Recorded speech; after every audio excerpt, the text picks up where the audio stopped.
And we're about getting started right away. Congratulations to Dr. Hendricks Paul on his receipt of the Kudos to Our Heroes by Q95 FM Radio. Well done, sir. You are definitely one of the great Dominicans. Welcome to the In the Spotlight Radio Show. Good evening to you. We're not wasting any time tonight. Thank you, Q95, for allowing us to be here on a Monday night. We truly, deeply appreciate it.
Okay, so we were just ensuring that we shared the link so that those of you who want to listen or view the program tonight have access to do so.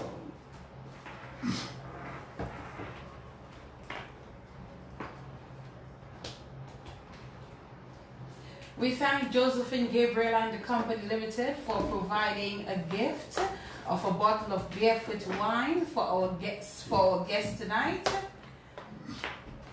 Thank you for that, Josephine Gabriel and Company. Those are available at all retail outlets in Dominica and wholesale from Josephine Gabriel and the Company Limited. They're also providing a bottle of barefoot wine for the winner of our poll, our fun poll that we do with our guests.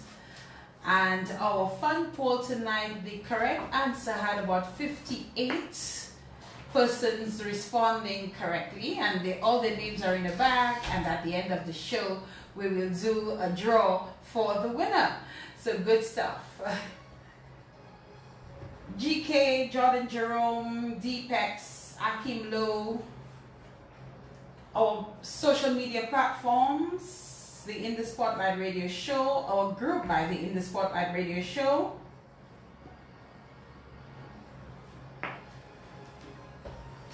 And we thank you for the fans and you, the listeners. Before I get into the program, you know, my family experienced a loss today. My uncle, I call him Uncle Dordai, from 95 FM radio, and we're getting ready to start our program in the spotlight tonight.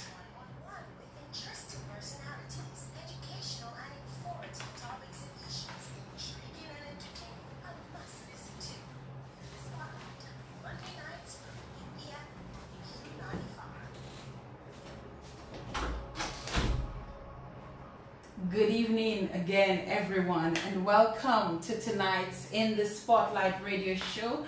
Those of you who are listening via radio, or those of you who are tuned in via any of my social media platforms at this time, it is a pleasure to have you, and we thank you sincerely for tuning in and for choosing us this evening for the In the Spotlight radio show. Our guest tonight is a lady that I got to know, I think, from probably my days at DBS Radio as a reporter or as an announcer, whatever role it was that I played at the time. And she's a lady that I would have met at functions, or she would be speaking at functions. And I always felt this nice vibe, this energy, you know, that when she stepped into a room, you know, you couldn't help but observe her or notice her, if you want to put it that way.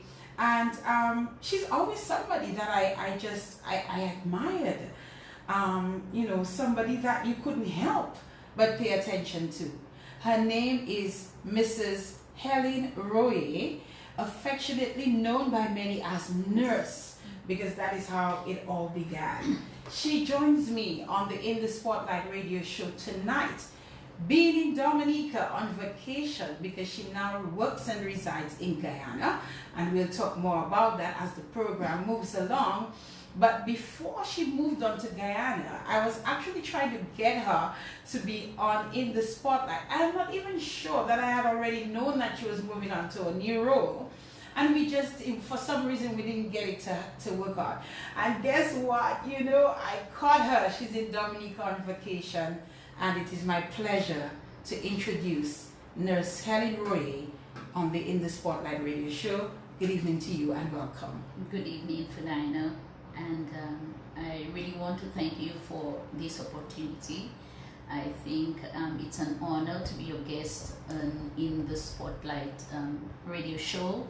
And I really want to shout out some special people. Please I hope you would allow me to do that. I want to start first with my husband who took me here this evening. I know that he's listening and viewing. I also have some family members in St. Martin, my sister Ali, Cynthia, Petty, those in Canada, my friends. I have some wonderful friends, colleagues, my cheerleaders, mentors who I know they're glued to the platform this evening. I really want to thank them. And I also want to recognize the presence of the viewing audience. I am just happy to be here, and I thank you for the opportunity. I look forward to some very interactive and stimulating discussion, and I hope that through our discussion here, someone will be inspired by my story. So thank you very much for this opportunity. The pleasure is all mine. I was happy when I learned that you were in Dominica and that we could connect so we could do this program, because I know you have so much to share, and it really warmed my heart as well how excited other persons seemed to be when they heard that you were going to be on the program tonight. So that in itself, you know, makes me feel good that I actually invited you on the program. So we have so much to talk about. I think it might take us a couple of programs, but we're going to try our best to condense it within the time that we have tonight. So first of all, Nurse Roye, you might hear me saying that a bit during the course of the program. But first of all, tell us about the girl, the lady, Helen Roye. Okay, I would first begin introducing myself as a spiritual woman, a woman who has my whole character, my philosophy is built on principles, Christian principles and values. So I am very much tied on to what I believe. I believe in God, and I think that God is the person who leads my life. So that's how I would start introducing myself. I would consider myself as being a very family-focused, family-centered person. I love family. I am a people's person. I find it very easy to connect with people, and one of the important things about myself, Guyana, is that I am intrinsically motivated. I do not really depend on incentives. I do not look for something. I do things because I think it's interesting and it is enjoyable. So that's where my motivation comes from. I am a result-oriented person. So if I set myself to do something, I will do everything possible to reach that target. I think sometimes it's to the detriment of maybe my health, because I would go above and beyond to ensure that I meet my targets. I am a person that loves to look for the best out of people.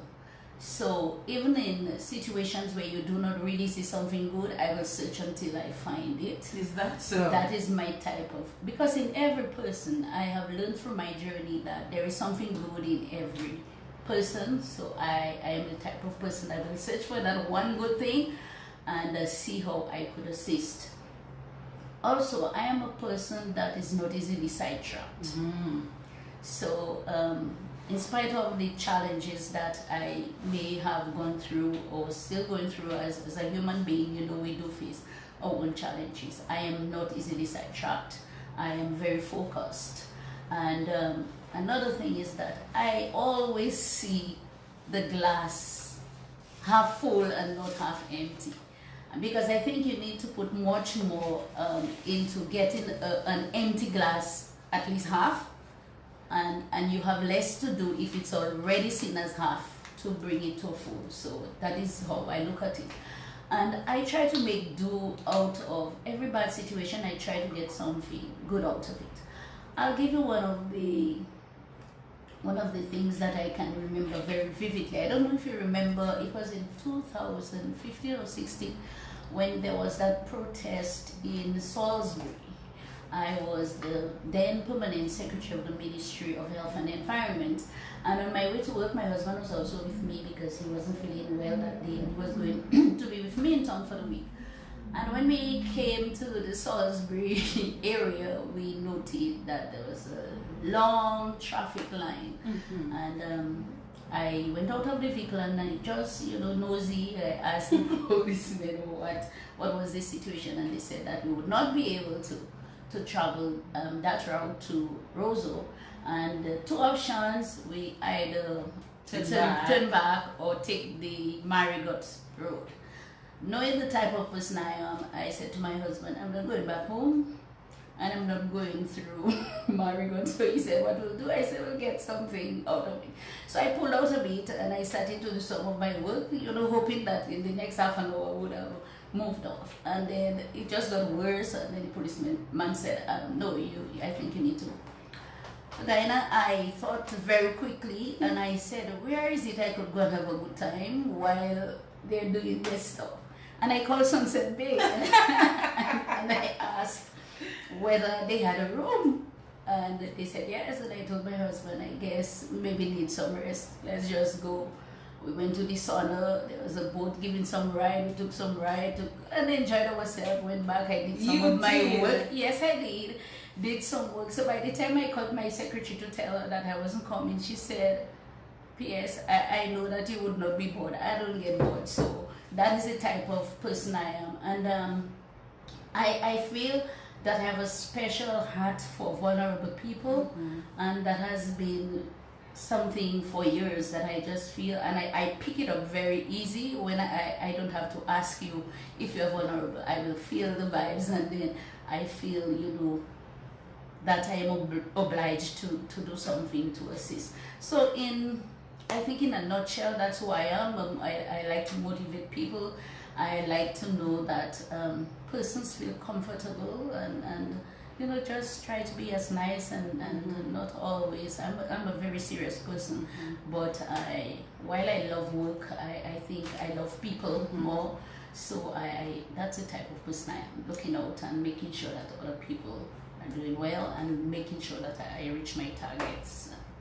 You mentioned also being a very serious person. Explain to us what you mean by that, and in what circumstances would we experience your seriousness? Okay, well, I will tell you. I think if we have a job to do, it has to be done. Especially depending on where the task, who gave me the direction. So let's say I was working as a permanent secretary here or even as a nursing supervisor, and we have deadlines. So what I would do is I would have to design a strategy to get the people that I work with to do what they have to do. And sometimes it is tough in the sense that, you know, because you're under pressure and you have to deliver. So sometimes they'll say, yes, but we don't have to. I say, yes, we have to, because think of who is requesting it. And the fact that it's been requested for that time, I'd prefer to submit something that may not be complete as incomplete, but sometimes it has to be dependent on who provides you with it. So I would have to be very hard to make sure, and sometimes I use certain strategies. So I would copy other important people so they know that I have given you that order, so you take action. The softer part of me though is after we have had a very difficult activity and I have my staff maybe all 10, 11 o'clock, they're working in the ministry, I would order some pizza.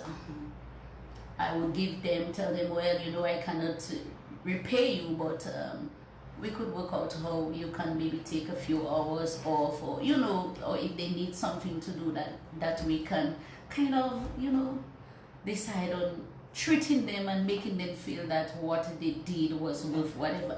And you always come back with the bigger picture. So what I've learned in my journey is that even if you are serious and you get people to work, once they can see the results of their hard work, and when you allow them to be part of what you're doing, I think that they show more respect and they own what you are doing. Because a lot of times you think that it's just passing down directives and telling people to do things. I prefer the other way, where I allow people opportunity to be part of what we are doing, and at the end of the day they can say we did it. So it's not about me, it's about a team effort. What I'm extracting from what you're saying here, Mrs. Roy, is that the word appreciation, you appreciate people for going the extra mile. Yep. And that may be even more important to someone than even giving them actual money. Yeah. Yeah. The fact that you considered, okay, they would be hungry because they've been working for so long, let me get them a meal. Yeah. You know, probably sometime you may have a particular function, you have to take somebody along. You choose one of them and you bring them to some prestigious function or whatever the case might be. And people don't know, sometimes it's just the thank you and the appreciation goes a long way. Yeah. And you're so right. I can recall even one time we were supposed to be having a very huge event, and I knew that the staff, they really worked hard. Every single staff, they really worked hard. And then the evening, I remember the week before the ceremony, I spoke to the minister and I said, I think we should extend an invitation to all the staff. And he said to me, yes. I don't think so. I don't think, because this is for, you know, higher officials and whatever. And I went further and I told him, well, just speak to the persons who are responsible and see how we can get it done. And that night I really got everybody, all the staff, and you wouldn't imagine how they felt good. And I felt very good. It gave them an opportunity to, you know, participate in what was happening, and then to own what was happening in the ministry. So I think it's a good vibes when you can actually allow persons to participate, and you do not have all the skills. That is one of the things I learned. Your success is not built on what you bring to the table, but what you can garner from the persons you work with, they have skills. You have young people, you look at what they can do. They might not be good in one area, but you look at their strengths and you kind of pull them in and see how you can work together as a team. And that's how we get to know the person, the individual. I know you've enjoyed some level of success so far, especially where your career is concerned. But what I've learned about you as well is that you also enjoy or help push others to succeed as well, and you also are very keen on assisting others in realizing their dreams. Share more on that with us. Okay, well, I think that is something that came from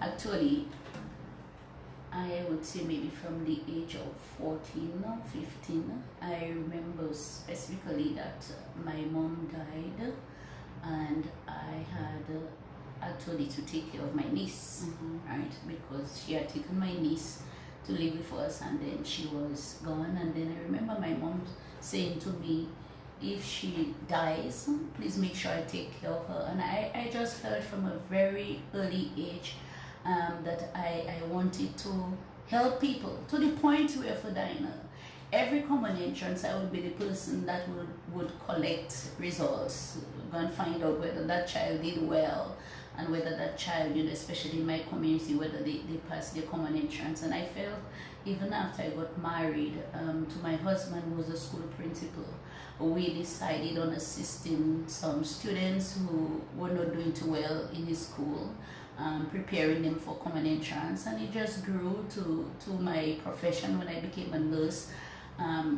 As you would have seen based on the information that I submitted, I started off as a primary care nurse. So I knew what it was, how difficult it was for me to become a nurse. So once I was there, I thought I was obligated to look out for my staff. And I will tell you one of the things that I recall, that even when I had moved and done postgraduate and came back as a supervisor, I supervised nurses that would train together with me. And so I thought, since I had, I was able to pursue further studies and came back, I knew that they too there was a possibility of they at least advancing, even if they did not become a community health nurse, but I knew that they could become registered nurses. And I can remember my very three of them, I spoke to them and I told them, I think I want to help you to start preparing yourself for the registered nurse program. And they laughed and they said to me, you're crazy, we can't do that. I said, yes, you can. And I just decided on my own to give my 3 days in a week and just ask them to stay after work and just do my own curriculum just based on what I knew. And I mean, it was really touching that that all 3 of them were selected. It is still touchy. They were selected to do the registered nursing program. One died, but she died as a registered nurse, and the 2 others, they have moved on to even do their masters. One has completed a master in health promotion, and it brings you so much joy just to know that you impacted their life. And even during that time while I worked as a nurse, there was students from my community that had gone to school but maybe did not achieve, the requisite qualifications to maybe pursue a higher studies or to even get a job. And I just took it up on myself to just tell them, let's move in my car, let's pull out somewhere, do social studies. So we ended up doing subjects on our own without, even the support of tutors, and we went and passed, and these persons have become nurses. And so this is what inspires me. I just feel it's something that I do not have to be paid for, and that isn't something that I ever really speak about, I guess because of the program and you have asked, but that is not something that I go about boasting, because I just feel when you do those things, you do it out of your heart. As I told you, I am a person that is committed to ensuring that I live my life as God has intended it to be. And these are so many persons that came in my life that I think I was always desperate to see them working. Young people, they left school, I would call them if I hear an opening, help them with the applications, speak to persons that I think that could assist them. I've had persons who have left and gone to study because I push them to speak, right?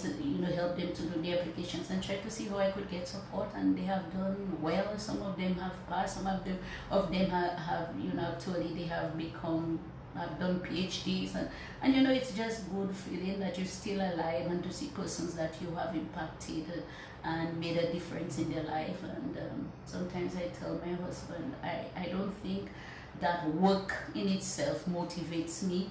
I feel so good getting up in the morning. Some student I did not even remember that I assisted, that I helped, sends you a nice, good morning and how they're praying for you. And I think this is really, for me, very touching, and is something that I would want to continue doing. And it explains why you've ended up where you are today, in that role at the Caricom Secretariat. And we will talk more about that a bit later on in the program. But we're going to get a little bit more personal to get to know more about you and where you come from and where you grew up and what life was like as a little girl growing up in Penville Island this evening. I actually thought you were from Vegas, but you're actually from Penville. Yes. Talk to us. Okay. All right. So, as you said, I'm from Penville. I am the last of 13 children of my parents. Yes, my mother gave birth to 13, but only 6 of us alive, and I was the last one, so a bit spoiled. Yes. I actually lived in Penville for most of my life until I think it was 1981 when I left to pursue my primary care nursing studies in Roseau. And in Penville, I would tell you, I started off basically... What part of Penville? Upper Penville. Upper Penville, okay. I live just above the credit union. You cannot miss my house. Since you asked for Nursery, everybody know me as Nursery. And I have 3 brothers and 2 sisters. I know my sister is here listening, my big sister. She says sometimes that I'm the youngest, but I think I am the oldest because I always like to give them advice on what should be done, what should not be done, and how. And so I grew up at home.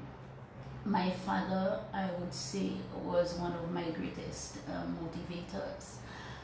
Because I was not as successful in the common entrance as persons may think.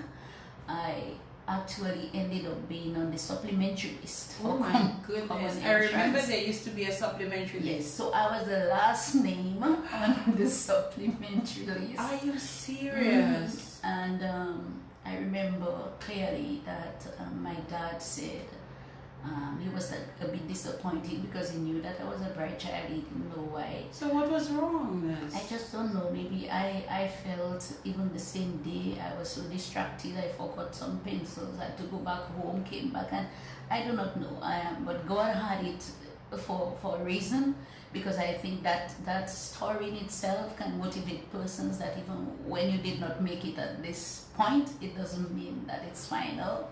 So he said that he's going to try to see how I'm going to get admitted at the secondary school. And he walked, at that time we didn't have a vehicle, and he walked down maybe a mile, it's around 2.5 miles, and went to the principal with me and made sure that I got a place. He actually had to look for a chair, because and we had to stay almost a whole day. And I remember he saying, since you get in, that is the most important thing. And that was at the back of my head, that I had to make him proud, because at that time also, one of the things that I recall is that parents did not really want to send their daughters to school, and he said he's giving me that chance. And I went to high school. Which high school? Portsmouth Secondary School. And I did well, but again, I did not graduate being the brightest. I think the last year of my schooling in the Portsmouth Secondary School, I had a little issue that I became a Christian. I changed my religion, and my dad again was not very happy, because I was very influential in the Catholic Church. I worked together with the priest, taught catechism, and like every good parent, they feel that you have disowned what their values and stuff. So he wasn't happy, and we went for a little stressful period during that time, which I think may have affected my whole ability to study and retain, and I wasn't really prepared. That happened just like around 5 months before my exams. And so I went to the secondary school. I came out and I had not I did not pass all my subjects. Okay. Maths was one of my areas, I must say, that I hated so much. I remember when I went to fifth form that the school principal said, he was a math teacher, he said, if I'm going to be in his class, he rather resign than to teach me math. That is how bad I was. So I left school, but as I said to you, I'm a very optimistic person, and I always see the best in something, and then let me ask, not to interrupt you, we're going to come right back to that. But I just wanted to go back a bit to the religion aspect. So you moved from Catholic as a teenager, it would appear, because I was still at school. You were still at school. So you moved from being a Catholic to what religion? Pentecostal. What motivated you to move to Pentecostal? Well, I will tell you, my husband is sitting right outside. We were very good friends. He became a Christian before me. Well, became a Pentecostal. Well, he wasn't Pentecostal, he was Gospel Mission. And I think I always thought to myself, at some point, it's not that I did not believe in the doctrine of the church, but I felt there was something more. I wanted a little more. I wanted to be able to be more open to certain things, and at that time, even at that age, yes, it's different now, because now you cannot really see a huge deviation from what is being done in the church, in the Catholic Church, and maybe a Pentecostal church. We have the same nice songs, we have the same thing, but I was basically with older people in the church than young people, and I felt when I started to go to high school, there was what we call religious instructions, and my husband was then my just friends would have invited me on Fridays, and I never wanted to go, and then one time I just decided, I think they had a crusade in town, and I came, and I just felt led that I should.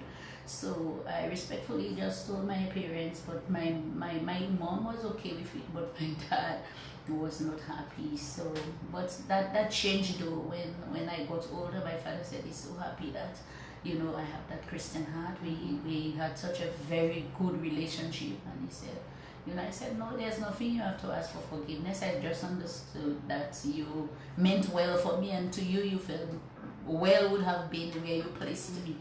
But that was it. And did you remain? Yes, I'm still. Until today? Yes, I'm still. Yes. We'll get back to the education bit in a while. But you mentioned your mom briefly. And by the way, you didn't tell us your dad's name. My dad's name was Albert. He's dead. Okay. God bless his soul. He was Albert Maslin. My mother is also dead, Cynthia Maslin. Cynthia Maslin. Better known as Shook. But tell us a little bit more about Shook. Okay. Well, my mother was a very humble, beautiful, fair-skinned lady, nice long hair.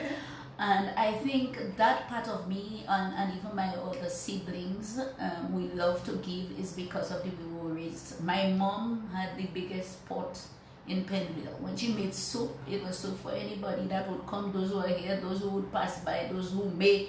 She just made sure. And I saw how she took care of the poor children around the world. And when they came, they did not feel like, they would not have felt that they were poor children, because she would just share. She shared out food, and she wouldn't say, Helen, that's yours, or Alice, that's yours. She just put out food and everybody ate. And I just felt my mom, she had that kind of obligation that we had to go and take care of older people. In the morning, you get up in the morning and she said you have to go and clean whoever's potty, you have to bring breakfast. And it was something that we were raised with. And we had a shop, and I'll tell you something, she's dead, so I can say that my mom would give persons things from the shop. And my dad would come and just see things missing and the money isn't there. And when he would ask, she said, no, but people would tell us that, she feels sorry when you come and you do not have enough money and you said you want sugar, she'll give you flour to go with it, she'll ask you. So I think that is that part, that soft part, that giving part, that loving part. I think that was my mom. And she was everything that maybe somebody would want. She wasn't as educated as maybe somebody would think that a person. That's why I say to people, you do not have to come from a family that has everything to get values, but the values she really gave to us, I think that is with me and is going to stay long. My father, on the other hand, was the same thing. My father was the breadwinner of the home. My mom never worked out. She was in the house, taking care of things in the house, taking care of us, taking care of the shop, and my dad went out.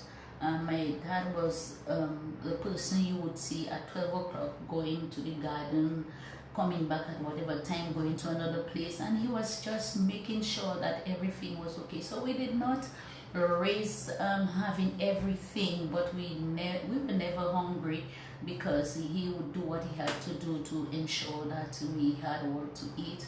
We did not have to leave, maybe don't go to school, stay off from school to go to work. He would do the work and make sure that we had that opportunity to grow as children. What kind of young lady, young girl were you? And tell us a bit about life growing up generally in Penville. Okay. Well, life growing up in Penville was exciting.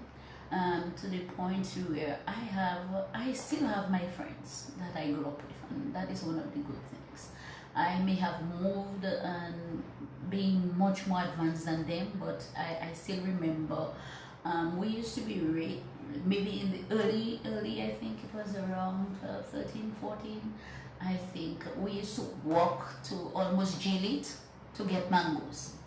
I was a little Miss Lady that couldn't climb mango trees and whatever, so I always had people doing it for me. They would go up and make sure that I have my mangoes. We would go to the river. They would assist me in washing, and that kind of thing was what existed in the community.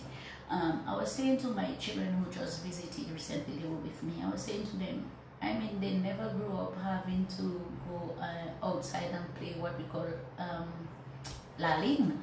When the moon is out, you would go out, and it doesn't matter if it was boy or girl. Nobody was disrespectful, disrespectful to anybody. We would just be together, laughing, dancing, singing. And now, I mean, it has changed, and it is just nice growing up. And although I have moved on with my life, but I can still meet these people. We can have a good hug. When I travel from Guyana, I come, they will pass home, we'll sit down, and we'll just speak about the good old days, going for mangoes, working, cooking maniku in the yard, and using those little tins. You remember when children used to use milk tin and cook food, but I was always the person to bring almost everything because we had a shop. So you were training the shop too? So yes, I asked my dad forgiveness already, so that was my growing up. I was happy little girl. I had good friends that I admired up to this time, and I made the best out of my growing up. I had siblings, my sisters. As I said, because I was last, my sister Alice, she took care of me. She was the person that was teaching in the home, so all my clothes, everything to buy, she would buy. I had another brother at that time that worked in Guadeloupe, Obed, and he would send stuff. So I had a very good, I could say, I cannot think of any negative vibes coming from my early years in my home with my family, my sisters. Everybody contributed in a different way, but it's something that I could be proud of. And you spoke about meeting your husband, who was initially your friend. Tell me how that relationship developed. Okay, all right. So my husband and I were very close friends from school. And if I tell you the truth, I always used to say to him, you will never get a woman to get married because you're too much like a priest. He was too spiritual and not saying anything to us as young ladies. Everything is about God and whatever. So I recall telling him, you will never get married, you'll be a priest and you're just wasting your time as a young man and so. But on a more serious note, I think he assisted us so much, the young ladies. I can remember geography was one of his areas of strength and he would assist. But when I knew that maybe something, I wasn't aware that he was interested, but I remembered when I was in fourth form, I think, he kept telling me, I need to stay in my class and do not let the boys, come and disturb me. And he'll pass out during break time and say, what are you doing there, Helen? I think you should go back in your class and whatever. But he never said to me that he was interested in me. So when I remembered when I gave my life to the Lord, he actually walked to my village when I was getting baptized, and just as a friend, never said anything. He came and he said he's so happy for me and whatever. But I think it was around 9 months after, 9 months to a year, I think, he came to my village because he lived in Vegas. And we were sitting down looking, I think we were viewing a cricket match. He loved cricket, so when he got his break, he came and he sat down by me. And he said to me, what would I be looking for in a young man if I had to settle down with? So I knew that was normal, friendly things, because he knew all the guys that had liked me. I would tell him, and he would tell me all girls that, so we were close, just friends. Didn't expect that that would culminate to any relationship. So I was there telling him whatever. So I asked him what would he be looking for, and he But told, you cannot ask the answer. I have not answered him. So I asked him, tell me what he's looking for. And he told me. So I said, oh, okay, that's good. And then he said, well, guess what? I think you have what I'm looking for. So I said, what does that mean? So I said, don't go there. Don't mess up the relationship. We are too close for that. He said, no, Helen, I'm serious. I've been looking at you for a long while.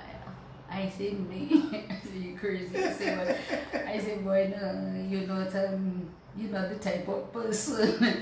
You are not really that kind of go-get-it person talking too much about just church. Just look at how you approach you. What do you be looking for? Yes. I said, no, man, the kind of person I am, I don't think you have the vibes for me. He said, anyway, I'm not going to rush you. I will not rush you. I will pray about it, but I know that we are going to. And then just after he left, it was just like, I spoke to one person about it, another young guy. He said, Jamie, they call him Jamie. He said, hey, Jamie, make up mind, And so I said, what do you think? He told me. I said, well, I don't think, because we were too nice. I mean, and he knows so many things about me. But I just started to feel that uneasy feeling when I see him, and yes, and then that's when I just knew. And I said, well, if you're looking for somebody that really you would want to live your life with, the best person would be somebody who's your friend, who knows you, they know you. I love it. Whatever. And then it just culminated into a very serious relationship, and that was it. And that was at what point? Were you all still in school? No, we were, I think it was just a year before I left high school. Okay. Yes. Okay. And then I told him he was willing to wait, and then, yes, and he waited. We got married very young. We are 37 years married this year. Oh, wow. So that's a lifetime. It is. Well done. So, yes. And I think he has held up to my expectations. What do you think has kept you so? I think because God is the focus of our relationship, and I think when you love people just because of who they are, when we got married and settled, I had just started work. My husband wasn't even working when I fell in love with him. And we never had anything that we would say, well, I love him for that, or he loves me for that. We worked very hard to get to what we have today. And I just think praying is not that you don't go through challenges like every other person and other relationship. You go through difficult times, but I think you have that central focus, something that says to you that things would get better. And I think our faith in God, I think that is what has held us together in spite of the difficult times, the challenges that we have gone through together. I think that's what has really cemented the relationship. This is just wonderful. This is beautiful. Tell us how many children this union brought forward. Okay, so we have 2 biological children, 1 daughter and 1 son. But we have raised other children, so I'm not surprised. so we have many persons, as I say, that call me mom, call him dad, even grown persons, because we have made our lives open to supporting and assisting people. 2 biological children. Okay, and he shared with me outside earlier that he's actually a principal. Yeah, he's a retired principal. He's retired now. Yes, retired. Okay. Yes, he actually retired to join me in Caricom. So I see. I really need to thank him for that, this kind of support. And especially during the COVID period, I felt if I did not have him, I'm not too sure how I would have been able to go through. So the support he has provided my children, to my sister, and I have so many friends and good people who keep checking on me. I think this in itself is awesome. And how are your children? How are your children? My children are good. They're fine. My daughter is a lawyer. She is married. She, as I said, they just came since we came here on vacation. They both came to visit us. She came with her husband. My son came. They just left over the weekend, and they're doing good. And cannot complain. Very good family relationship, and I think that is one of the things that really keep us together, is that we have that kind of synergy. We have that kind of family connection that we have tried to keep together. I can tell. I can tell. This is the In the Spotlight radio show. 9:05 is the time in the studios. Our guest is Nurse Helen Royer, and Nurse Helen Royer is currently the Director, Human Development, Directorate of Human and Social Development at the Caricom Secretariat in Georgetown, Guyana. And we'll talk to her about that, but we have so much more to talk about. Keep it locked. We're coming right back. This is the In the Spotlight radio show. Thank you for tuning in. With interesting personalities, educational and informative topics and issues, intriguing and entertaining, a must listen to. In the Spotlight, Monday nights from 8 p.m. on Q95.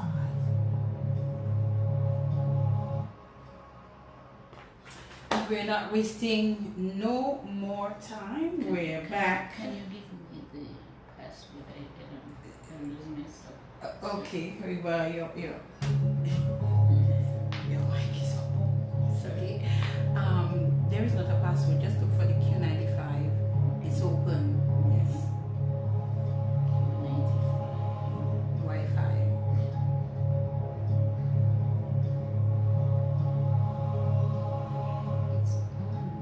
It's on, but I'm not getting the mail. It doesn't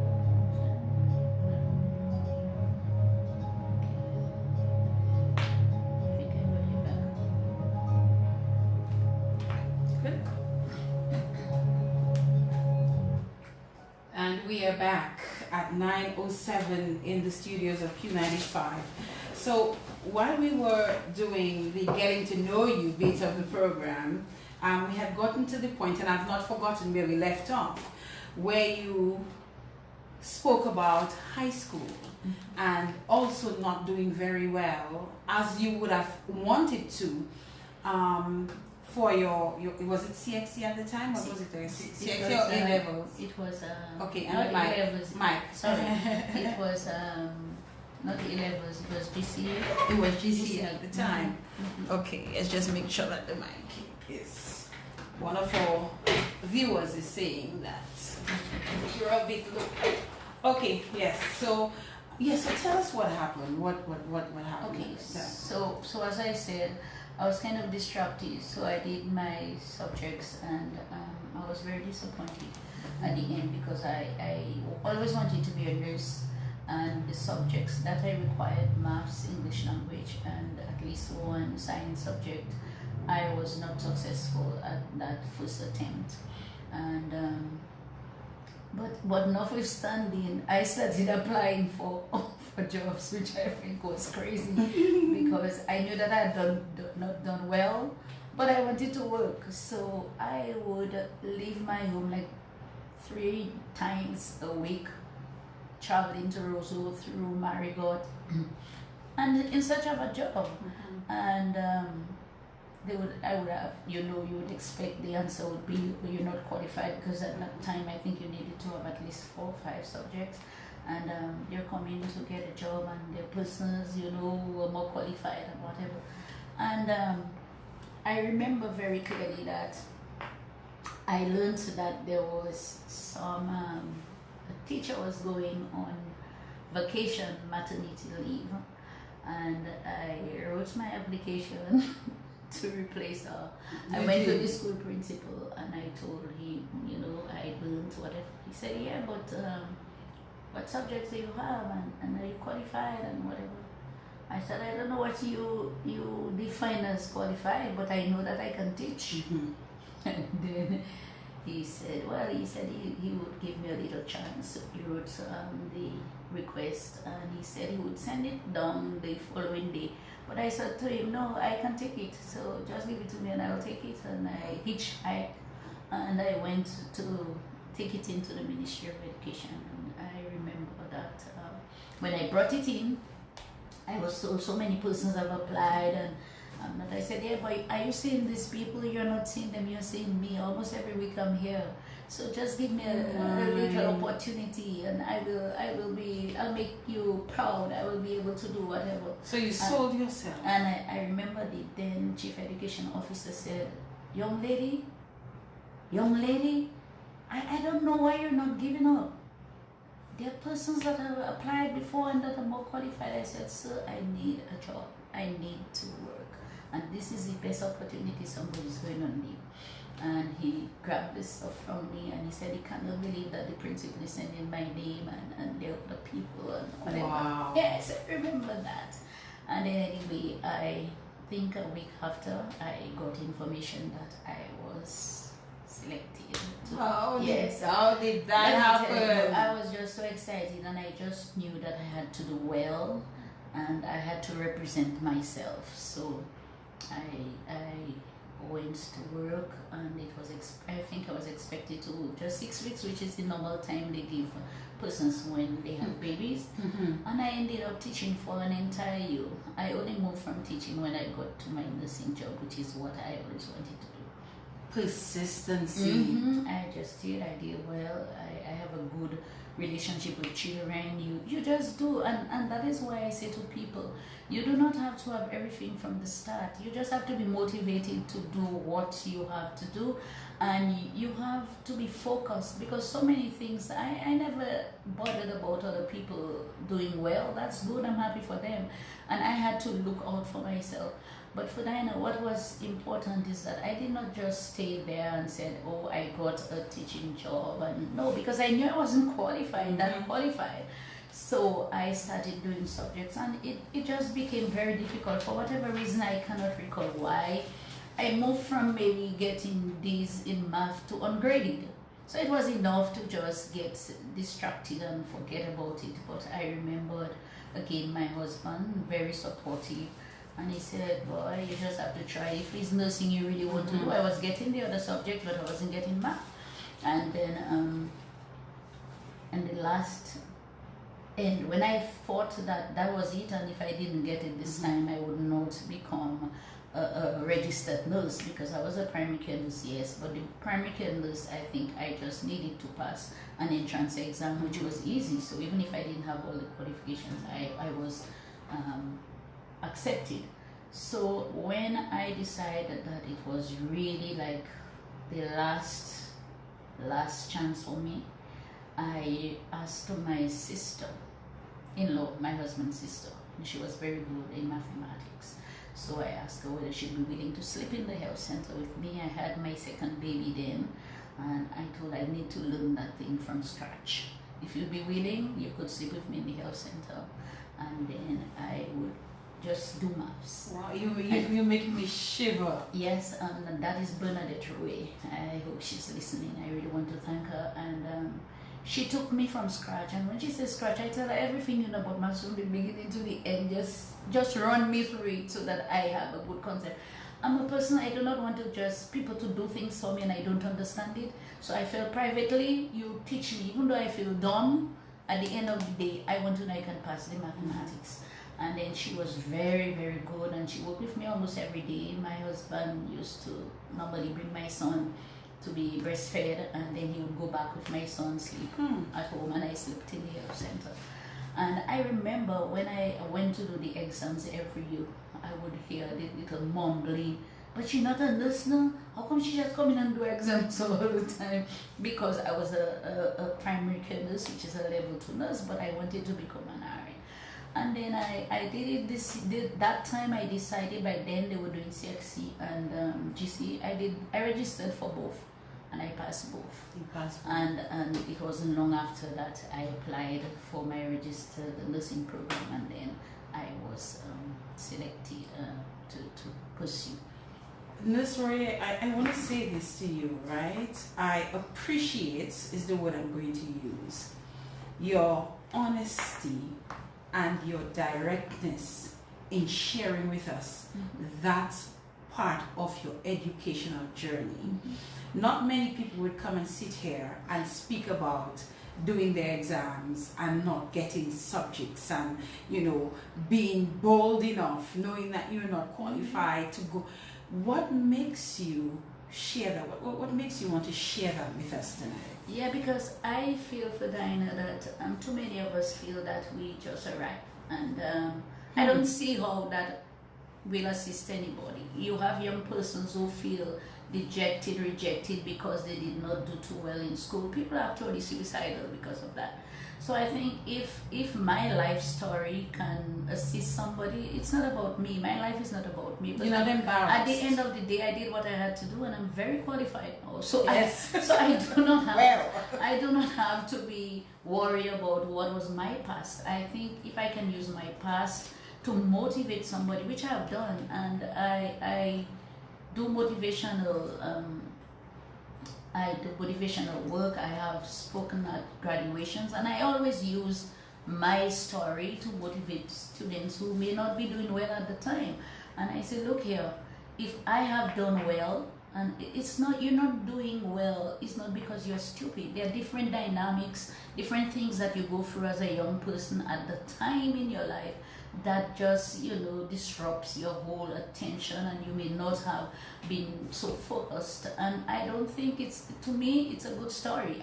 I don't feel ashamed, because I just feel that, what did I do after? Did I just stay there? No, I started as a primary care nurse, and I am presently the director at a regional institution. But if I start and just said, oh, I didn't do too well, and I start crying pity party and trying to feel bad about yourself, it doesn't help you. So I think that is my motivation to help other people know that everybody who is wherever they are now, they did not just drop into a position, and you learn to appreciate that what you do can assist other people, and I think I am where I am because I was, as I said, intrinsically motivated. I just knew that's not where I wanted to be. I knew that I wanted to do subjects. I'll give you one of my, maybe I know we don't have time to say everything, that is my story, but I'll tell you, when I started off the registered nursing program, I was still doing subjects.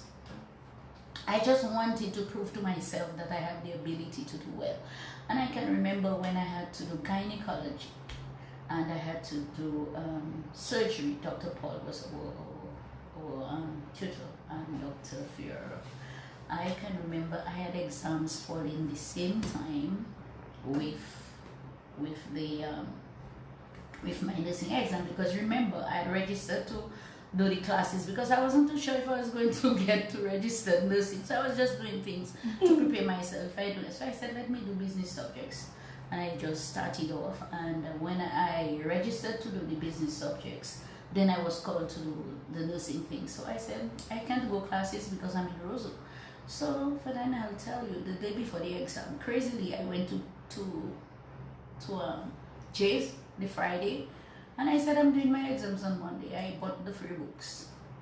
And I just said to my husband, I'm sleeping in church, I'm getting up in church, you have to bring food for me, but I'm going to go through these 3 subjects. And I said, in any case, I know they're not going to ask questions on all the chapters, so I'm going to select a few and focus on them. Focus on them. And he said, girl, I think you're crazy. He said, no, I will do it. And I actually got 1s in these subjects. And I got the prize for gynecology, top student. And I had the exam the same day.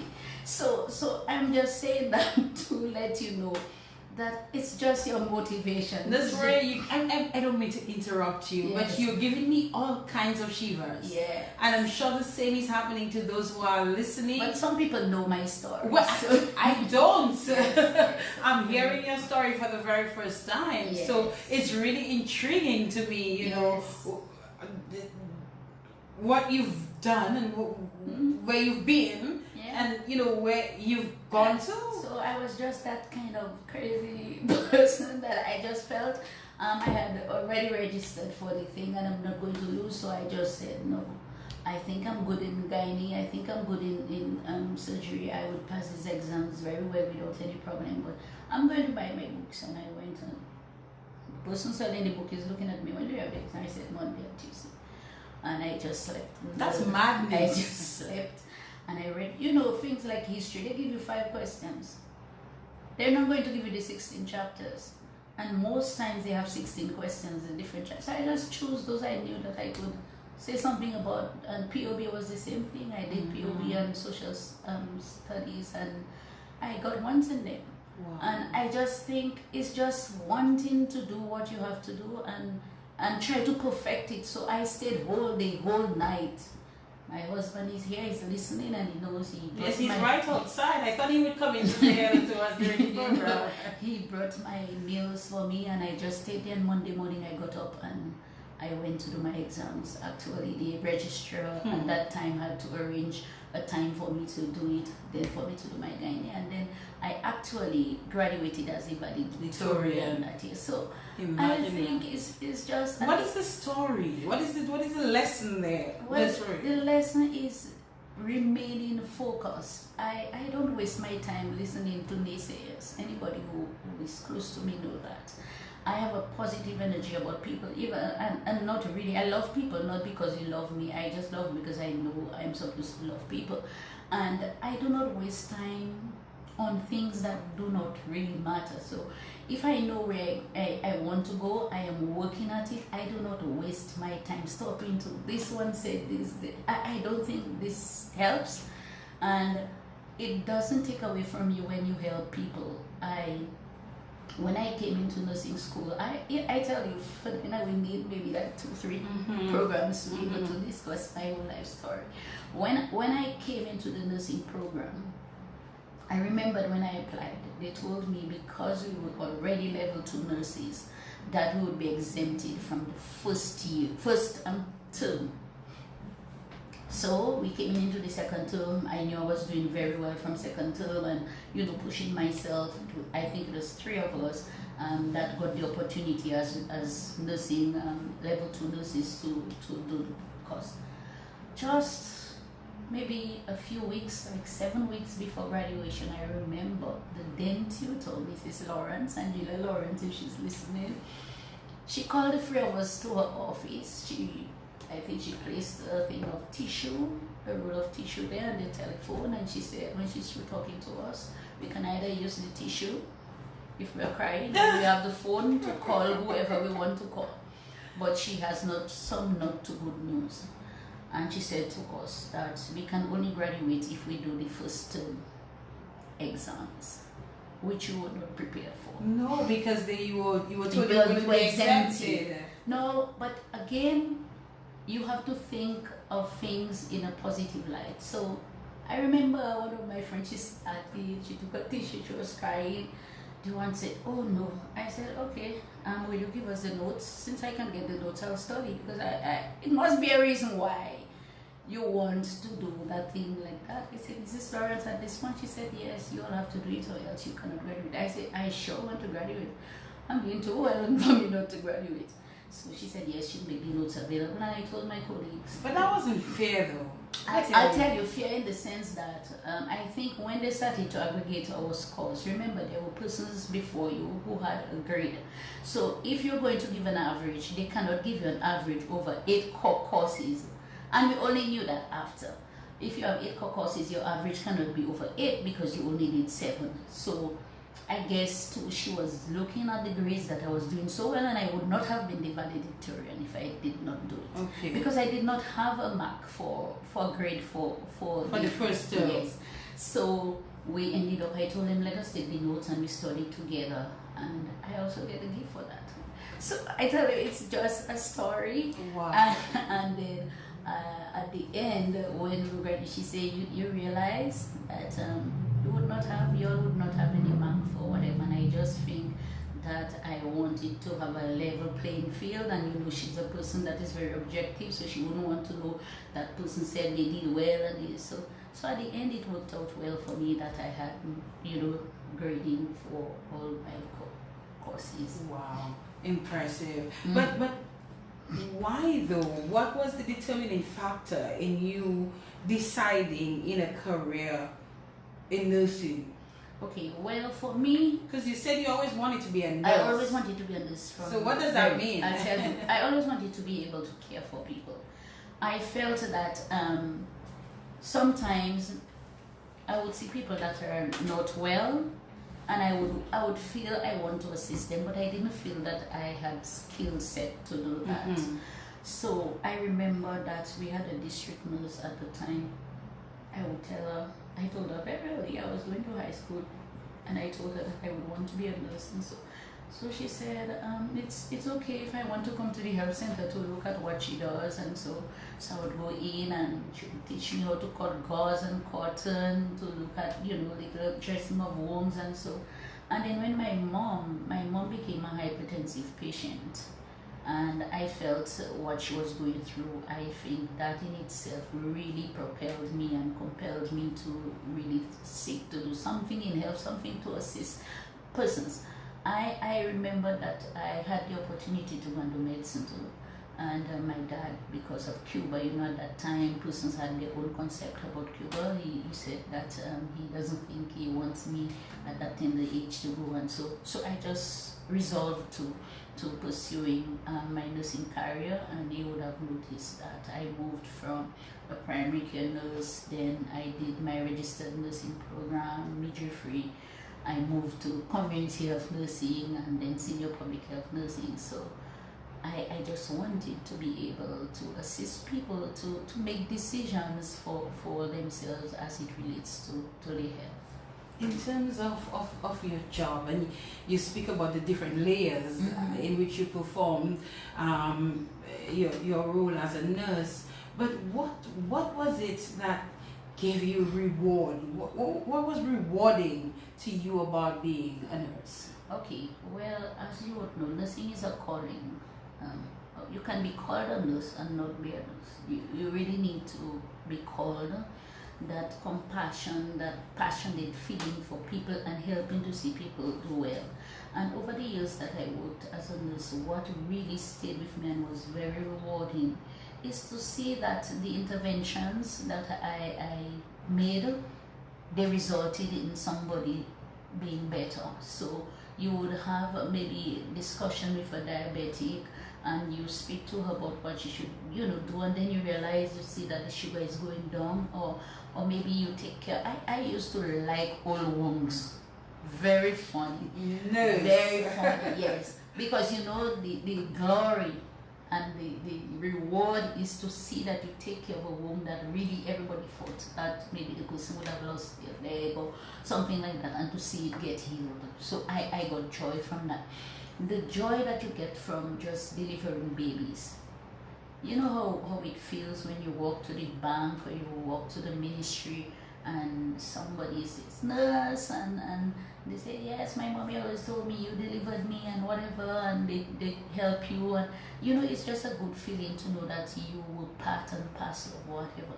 And I think maybe it's a little different now, because when I was trained as a primary care nurse, You were a community person. You were everything to everybody. You became an advisor, counselor. You were a priest. You were advocate. Everything that somebody wanted, they would come to you. And I think that shifted my whole purpose in life so much to the point where I remembered asking my husband to break our entrance door and put 2 windows.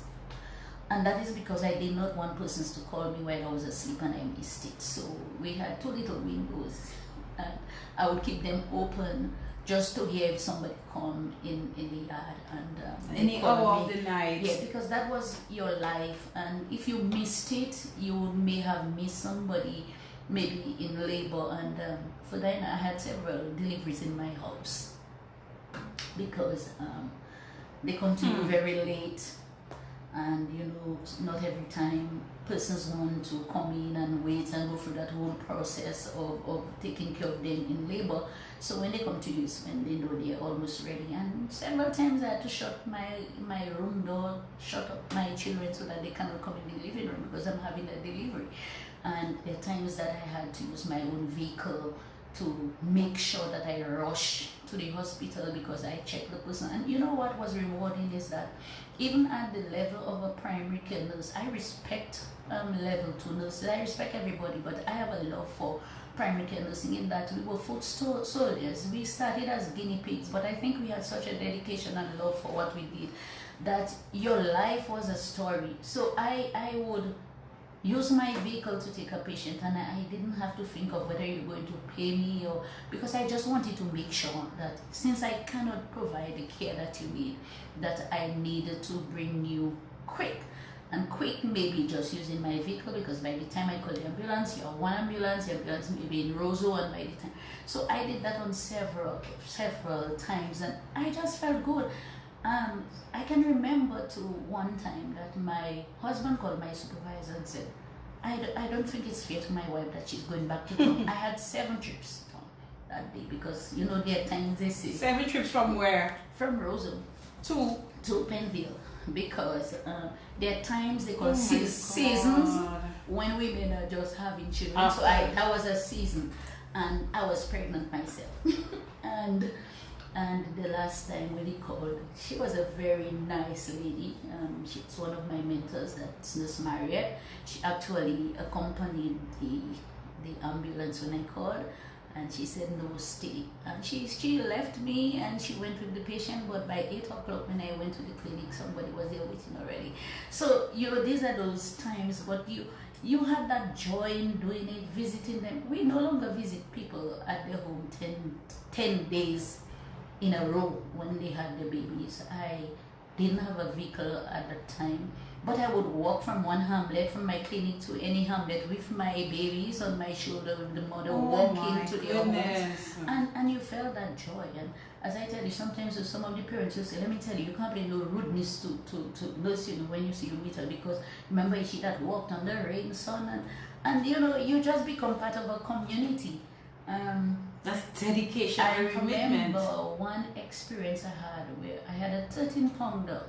I delivered a 13-pounder as a nurse in the district, and I saw the patient like the Wednesday, and I felt to myself what I was feeling. The baby was not well positioned, so I referred the patient to high-risk clinic in the hope telling them that I think this is a very huge baby, and the baby is oblique, is lying across, and I think that she should stay in for hospital delivery. But she was seen and sent back and said she's a little early and they don't think it's very big and whatever. And she came back and she actually cursed me the same afternoon they have sent her. She came and said, oh, I wasted her time because she was one of the difficult persons that didn't like hospital. And I told her, well, I am very sorry, but I know what I felt, and I don't think. And she went into labor the same evening. And here it was, I was expecting to have a normal size baby based on whatever. And then she went into labor, and that thing just became very difficult, and I saw death. Oh. And I just started that you cannot show the patient that you're nervous, but I know inside I'm very scared. And then she told me she's dying, and I remembered clearly her husband left me in the health sector, started crying and left, and thought that she would have died. And I just started to tell her to do things that I know. We had a very good gynecologist, and I know what he told us what to do in the event you have an emergency, because it's an emergency there. And I delivered that baby. You delivered the baby? I delivered the baby. I gave an episiotomy, and I just did what I knew I was told in the case of an emergency. The shoulder, what we call shoulder dystocia, is when the shoulder gets stuck inside and can't come in, and you really have to pull in your hand to get it out. And I delivered her. She's a young woman, healthy, no problems. And when I brought her to the hospital, I remember the doctor saying, "When was she born? She looks like she's how many days old?" 13 days, very picky hair, looking like she was in there for a while. 13 pounds. Yes, 13 pounds. So I think these are those things, when you look back, I never regret it. I just felt that when you have impacted people's life, when you help to bring life, and these persons are persons that will influence the world themselves, so I think that's how I get my motivation from what I did. And in my supervisory role, what I think has been rewarding to me is that while I was a supervisor, I also became a colleague. I mean, persons respected me, but I try to mentor those that would be willing to. You know, you work with people, and not everybody feel the same thing. Not everybody want to do what you think is best, but those who are willing, we work together as a team. And I mean, just to see them move ahead and doing well, I think to me that is very rewarding. I have a very good friend, Donna Bell. She was one of our, I mean, she was older than us when we started the primary care nursing, and I remember encouraging her. She went to do health promotion. She worked in the States. She's back still. Sometimes you hear on the program. And people like Ms. Toussaint and Ms. Brewster, so many of them I could call that have gone and studied and come back. So I think to me that is a motivation. I work in the ministries of health, social services, and gender, and I've had so many young persons that I work with. I have people like Mrs. Popo that I work with, and I think when I look at how they're doing, this motivates me much more than even what I do, because it tells you that it is important when you impact the lives of people, and you will not always be there. That is what I'm aware, that I will not always be even called a director or this or PS. I will be Helen, and I am Helen. Outside of all those things, you are a person, and once you impact people's life, it feels good. Even I'm in Guyana, but I have no problem. I have all my connections, and there isn't anything that I would want from Dominica that I have to think twice on who can I call. I have too many people to call, so I think to me that is rewarding. So you're not just pushing on things at people and say you're supervising them, but you become part of a network, and whenever you can support them, whatever way you have to do it, you just do it in love, and I think I feel rewarded, just the outpouring of love that I get from so many people. The story you just shared with the 13-pound baby, was that one of your most difficult or challenging experiences through your nursing career, or have you had some others that this one was very difficult, and I think I had another one where I had cord prolapse, which means what is that? The cord drops before the baby. So this is an emergency by itself. But again, as I said, we had very good gynecologists in the persons of Dr. Sorrento and Dr. Ferrer. So while that was not your role to deliver somebody with cord prolapse, but you knew what to do in the event you had an emergency. So I just applied whatever was. The knowledge. Yes, and then the baby survived till you reach to the gynecologist. So there are a lot of things that you may not have been able to do, but since you take note of what is expected, and I say to myself many times, Ferdina, when you have done what you know to do to the best of your ability, that is where you can bring it. So things can happen, and I think what was really good for us is, although we were primary care nurses then in the community, we didn't really have deaths, and we did what we had to do because maybe we felt committed, and I just think nursing is in itself it's just a calling that you if you do what you have to do, and I think that has assisted me even where I am today, and having moved as a permanent secretary in the system, and having moved then to my current role as the director of human development, I know the basic principles that I've learned. It can be applied. You understand? It's anything that you do it to the best of your ability, and at the end of the day, you would expect to get results. That's how I see it. Tell us about the transition from your nursing career into the heart of the public service as a permanent secretary. Okay, well, even before becoming a permanent secretary, I also moved to health promotion. I was the coordinator of health promotion, and I think this is an important aspect of my movement, in the sense that I like to promote health, and I think it gave me the opportunity to provide persons with the information they needed to make informed decisions. And one of the things I always remember is that behavior change is not something that you get easy. It takes years and a lot of time before people can really put into action what you have told them.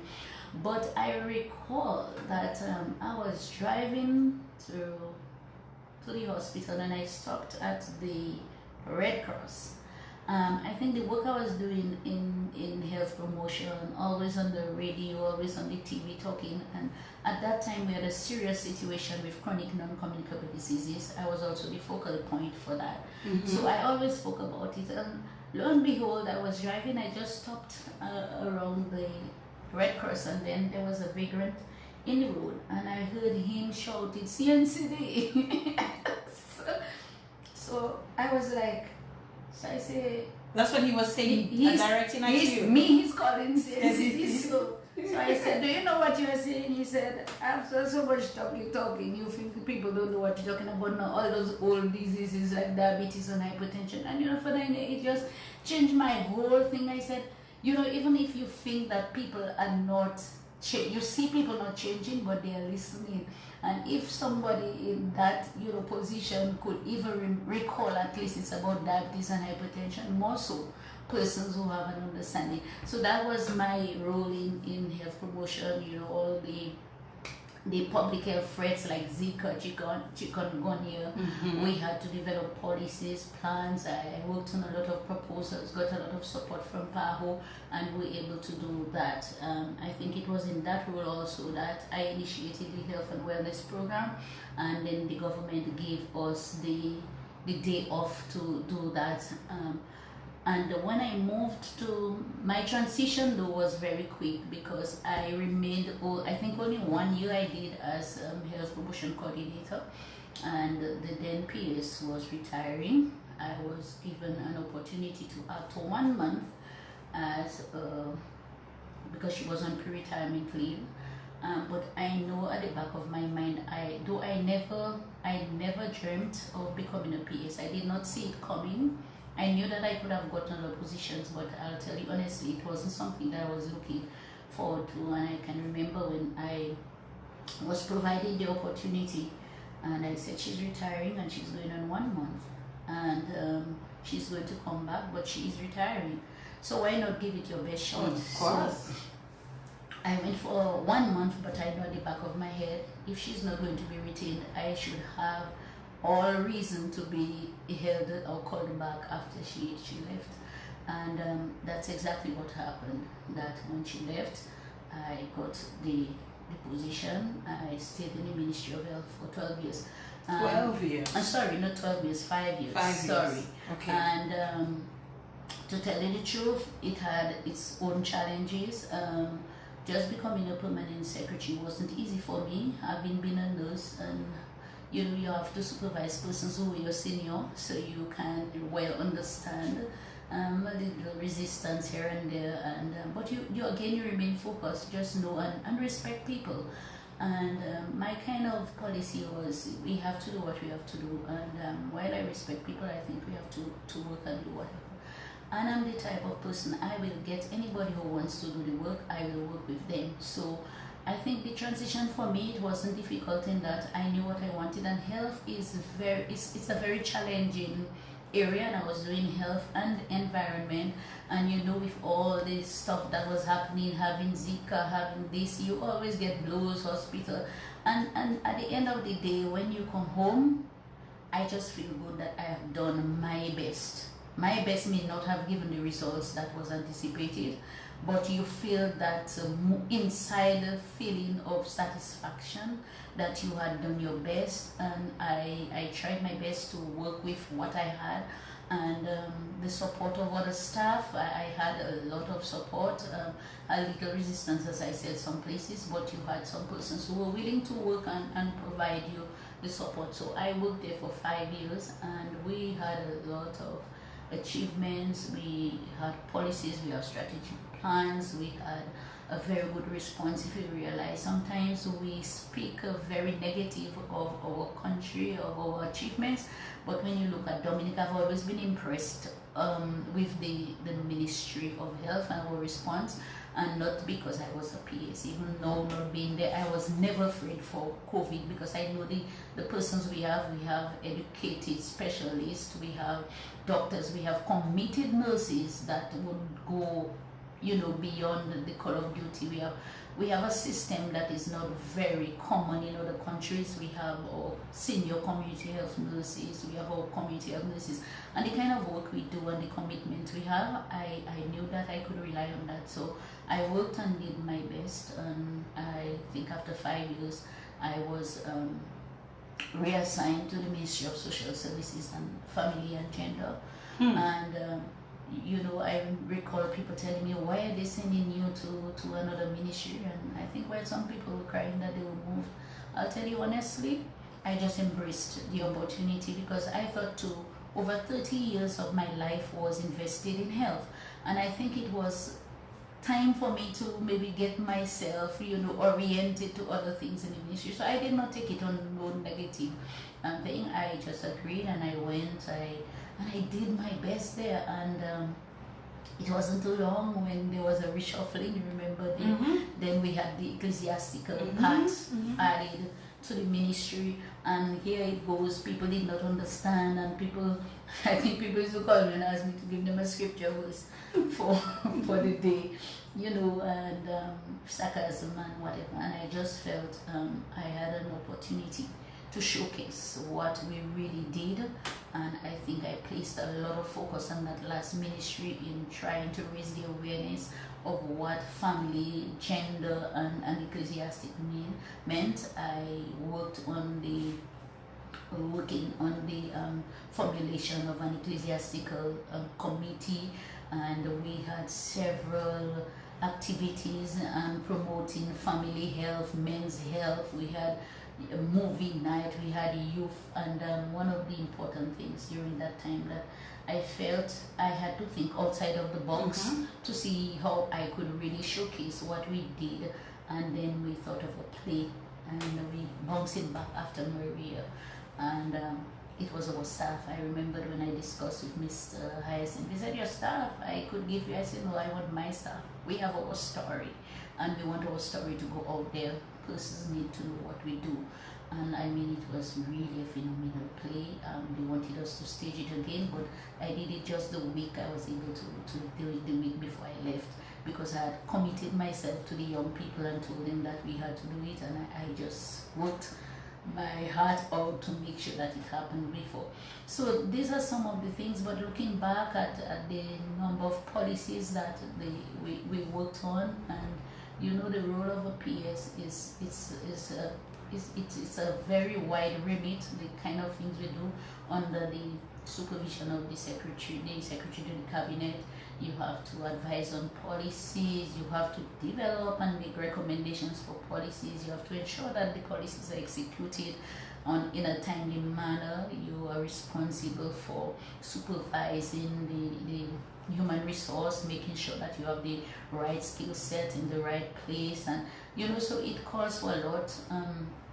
as a permanent secretary, you're also the accounting officer, so you're responsible for the financial management of the department under the policy direction of the minister. You have to keep the ministers updated. So I think, to me, that has assisted me in transitioning to where I am now. So even the movement from the various ministries, it worked to my benefits, because my position and where I work now, the responsibility, what I did here actually falls under my portfolio now as the Director of Human Development. And I think the skills that I learned and the work that I did in the various ministries, it actually assisted me in landing into what I'm doing now. So you have an amazing story. You have an amazing story. I know you said others have already heard your story, but I think it's new to many of my listeners and my viewers of the program. And you know, I'm quite excited that I brought you on this evening and that we were able to make this connection. We have a lot more to talk about, but I want to get to, I'm going to give you an opportunity if you'd like to take a sip of water, just run, just run a promo there. And when we come back, we have to get into where you are now and how this came about. What has it been like adjusting to life over there? You speak to your husband having to resign his job, so some sacrifices being made and all of that. So have your sip of water. We're taking a quick break and we're coming right back. no problem. Spotlight on Q95 FM radio every Monday night from 8 p.m. in the Spotlight, featuring people from all walks of life. Spotlight is the tribe. Somebody asked for your number. Somebody asked. They want to call. What is the number? Depende. Music, culture, the media, and more. Getting to know our farmers, our public servants, youth, and the ordinary Dominican. Any one of them? To their stories. No Any number? limitations, Any of the no numbers? restrictions. Any of the holds numbers? barred. Yes, any of those on that side. Also spotlight This is it, Dominica? Which one? issues and relevant situations. Don't miss Phone in the in. Spotlight Yes. on Q95 FM radio every Monday night from 8 p.m. in the Spotlight.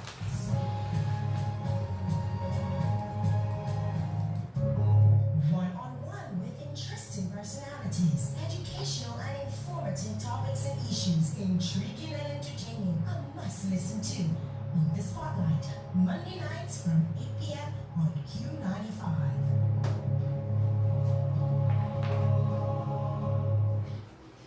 And we are back. 9:51 is the time in the studios of Q95. Of course, we started a bit late, so we will, of course, make up for that time. Before we move on to that, I should tell you that there are a few comments coming here, and I saw one comment earlier that somebody said you became PS to look out for your nurses.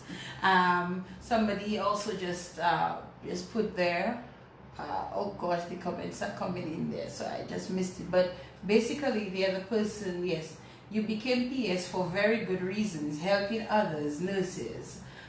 So that person, they're just making some notes about that. And then somebody just making the point that as PS, you did in fact look out for your nurses. And I think, you know, that in fact seems like it meant a lot to them. Okay, so we're going to move on. So you're now, let me make sure that I get it correct, director. So we move into director now. So you are now the Director of Human Development, Directorate of Human and Social Development at the Caricom Secretariat, Georgetown, Guyana. Yes. How did that come about? How did that happen? Okay, so my predecessor retired in 2016, so the post became vacant, and I learned about it from a friend. I'm not working at the Secretariat, but they must have seen the advertisement. As I said earlier, I wasn't looking for moving. That wasn't something that I had thought of. But when she called me, she said to me she's been sending text messages to me and responding. So check my WhatsApp. When I checked, I saw that she was telling me that there's a job. And she said, girl, I'm looking at that and it just looks like you. Oh. So I said, why not you? She told me, no, I think this looks like you, so you should apply. So I went home, I discussed with my husband, because that means to say I would have to be moving. Some major decisions. Yeah, and I spoke to my children, both of them were away. I told them what do they think. They told me it's what daddy thinks, because at the end of the day they're out. And it has to be that daddy is willing. So I didn't have much time, so we discussed it. And my husband said, well, if it's an opportunity, I know you have been doing well, and I've always been speaking about maybe expanding my horizon. I didn't see it maybe going out of Dominica, but I thought so. He told me, no, you have been always doing well, you've been working hard, and if it's something that you would want to try, it's okay. So I told him, what if we have to move? He said, no, if we have to move, when we get to that, we will think of it, but you should apply. And he actually came up to town the night, because he realized I wasn't moving on that at all. I was just kind of having second, very nonchalant about it.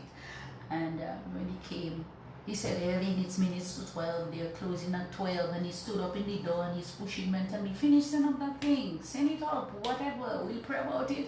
If it's not the will of God, I'm sure that you won't get it, so let's do it. And he pushed me, and I actually clicked 2 minutes to 12.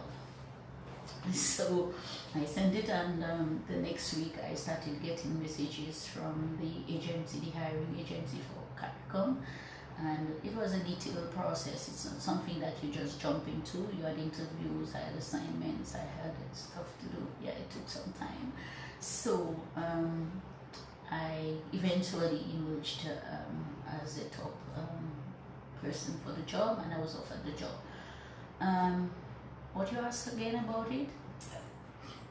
So, well, we can just continue. Okay, so you were offered so the I job. offered the job, Mm-hmm. and my first thing was the whole reason why I wanted to join the Caricom Secretariat is because I felt that the organization in itself, it was promoting the community, the community, Caribbean community. I felt also that they were really protecting the member states and making sure that everything, every member state has equal share, persons are getting the support, especially when I look back on some of the programs that we had in Dominica that I knew of, like the Caribbean Corporation in Health, which really addresses issues like chronic non-communicable diseases, and through functional cooperation we had already benefited in Dominica. What it really seeks to do is to get resources, to ensure that every country, we might have different problems like the issue of chronic non-communicable disease, but no one country may be able to address it. But what Caricom was doing is ensuring that through that cooperation, that countries receive the help, and be technical or financial support. And I knew about that. I also knew about PANCAP, which dealt with HIV/AIDS, and I had seen the work of Caricom in that area as it relates to the elimination of mother-to-child transmission. So I was inspired by the work that I did, that I knew was reflective of the work that the Caribbean community was providing.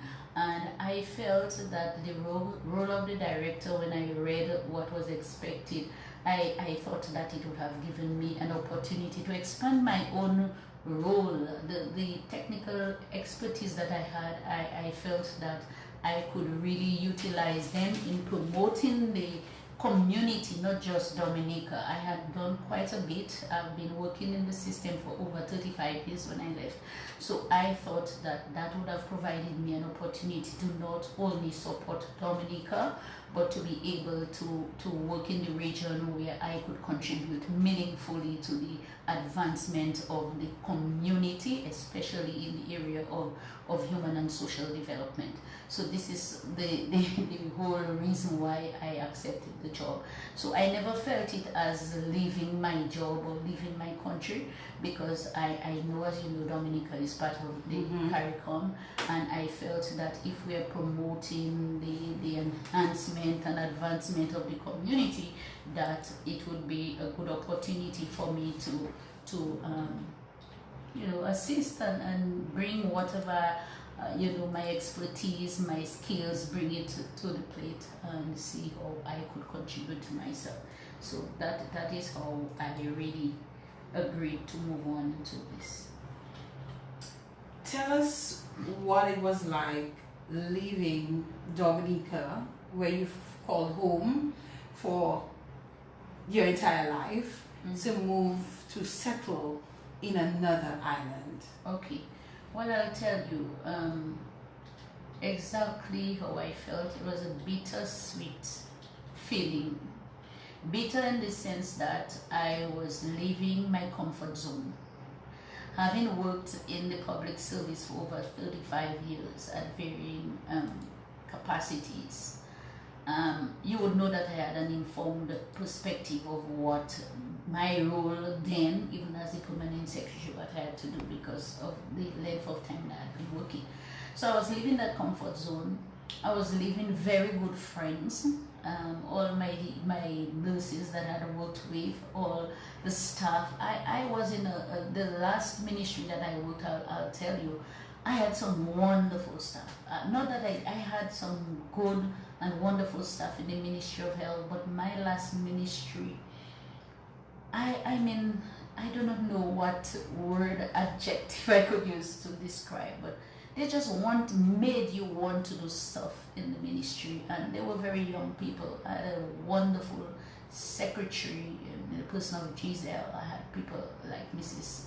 Chanja and Deli and Bell. These were just my fans. I worked with them. They were young people, but very energetic. And because of what I wanted to do at that time to really enhance the image of the ministry, I knew I could depend on them. I had different, we started to form some committees. So I felt to myself, I was leaving that comfort zone, just having had so many activities, successful activities. I'm supporting the minister, she's supporting what we're doing, and I am leaving to something unknown. I mean, it was a new role.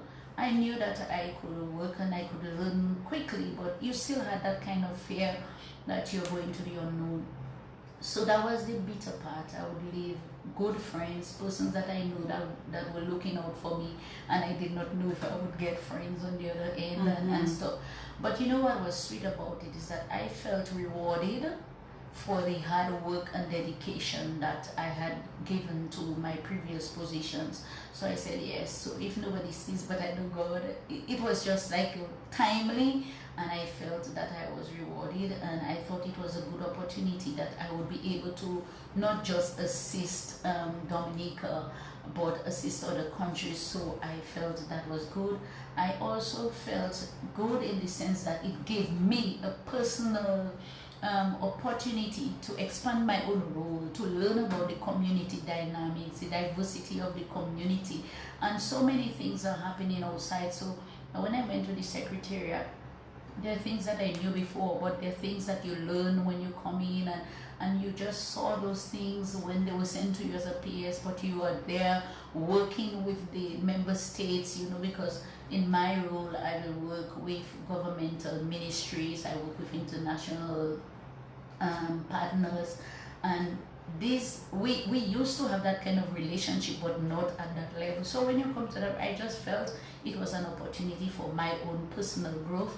And you will still give to Dominica, you will still give to the other countries, and I do not want to be ungrateful. I really want to thank the country, I want to thank the government, I want to thank the country for having given me the opportunity to have served in Dominica at the varying capacities, and even supporting my movements to the Secretariat. Because oftentimes we think that you do not need your background, but that is what for me stood out. And I told the cabinet secretary I was very happy that I was moved to different ministries. Unlike what people felt, oh, they move you from health, yes, but this is what that really helped me, because I got an exposure to the various ministries. So I was happy that to me, it was a bittersweet. So sad that I would miss friends and my family. I'm very close to my family. I have my nieces back home that I was looking out for, and I thought that I would always be there. My son, my adopted son, and his family. I had a lot to lose. I had a brother that isn't too well. I had to shout him out if he's listening, Roberto. And I felt sad that I had to leave because I was the person there for him. So you had a lot of things that you felt, but I was happy in the sense that I had an opportunity to contribute more widely to the community, and that would include Dominica.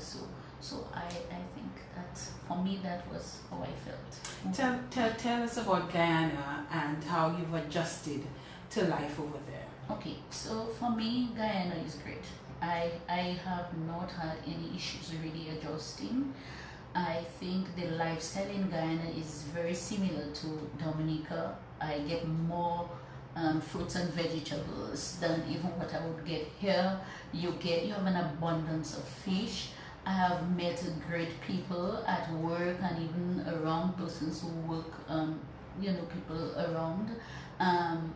One of the things too, I think it was easy for me to adjust to the work itself, to the secretariat, because I think I am used to working hard. I am used to staying very late in the ministry doing my stuff. So while the work is demanding, I must tell you, it is a lot of work, but I never felt displaced. I felt that I came with a positive mindset, and I just knew that once I get persons to work with, you respect people. You have to understand now that you're not just working for one country, you're working for an entire community. And what is important in that job that you learn very quickly is that you work on the priorities of member states. So it's not me deciding I'm going to do that in the ministry. It's what the countries, what the ministers, what the heads of states want. That is we have a community strategic plan, and so our priorities are based on what's their priorities. So once I picked that up very early and I set my feet, I didn't have a problem adjusting. I think, and the fact that my husband is with me, my children are not home, so I miss my sister in St. Martin, I miss my nieces, I miss my friends and family, but at the end of the day, I keep my contacts. So I do not have any reason for not calling my family because of work. I make time to call them, and my husband is there with me, so I think that is a support for me. We have family groups. My children call every day. We speak to each other. So I've never really felt so alone, except for the time during COVID, when I just felt if something happened home to my brother, to my sisters in St. Martin, my nieces, my children, what would have happened? And all the borders were shut. So this was my only problem during that time. And driving. For Guyana, I can only drive myself to work, to the closest supermarket, and to the closest mall to my work. The driving, I don't think I'm going to get adjusted to it very easily. Thankfully, my husband is there, so he drives me other places, and I have good friends. They invite me out, they drive me, but I'm still scared of driving in the city. But at least I know if my husband is not available, I can take myself to work and I can go to the supermarket for food. And that is that for me. So Guyana was not anything difficult. I love the fact that I could get fish very cheap and easy, and I think you hear certain things before you move to a place, or the crime they make you. I mean, yes, there's a little more crime than Dominica, but I guess you're still safe. Try to make sure that you're in the right place at the right time, and that's it for me. I think I'm well adjusted so far. Our freedom was gained, and homage to those gone before us, the heroes and lands in the sun. We vow to join hands and to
So this is the Caricom anthem performed by our very own Mikhail Henderson. I thought it would be appropriate to just play a bit of that. But Director Roy, I have to ask you this though.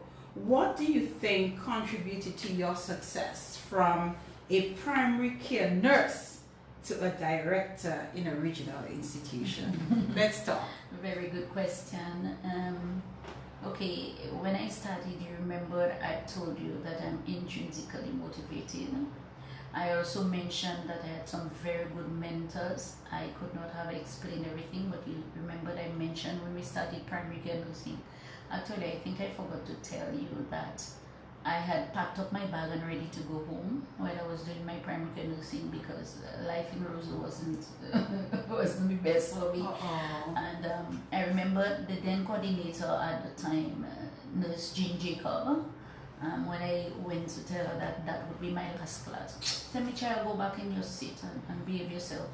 You can't go anywhere. I told her, yes, Nurse Jacob, I'm leaving. And then I remembered clearly that she told me to pack my bag and she will check me. So I thought she was getting me accommodation at the nursing school because at the time I could not.